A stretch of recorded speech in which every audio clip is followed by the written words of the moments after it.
पोखरामा बस दुर्घटना, बसमा सवार सबै भारतीय तीर्थयात्रु।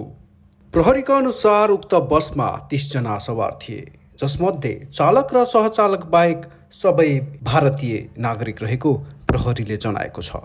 बुधबार दिउँसो पोखरा महानगरपालिका 22 स्थित दहरा घुम्ती नजिकै भएको बस दुर्घटनामा घाइते भएका 28 जना भारतीय नागरिक रहेको खुलेको छ।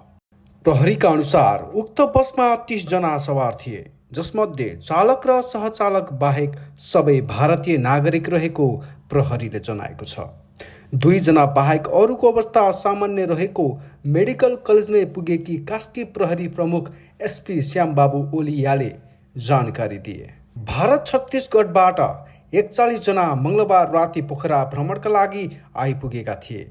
उनीहरू बुधबार बिहान 2वटा बस रिजर्भ गरी भुम्दी स्थित विशाल महादेवको मूर्ति दर्शन गर्न पुगेको र फर्कने क्रममा दुर्घटनामा परेको बसमा सवार प्रदीप वर्णवालले जानकारी दिए।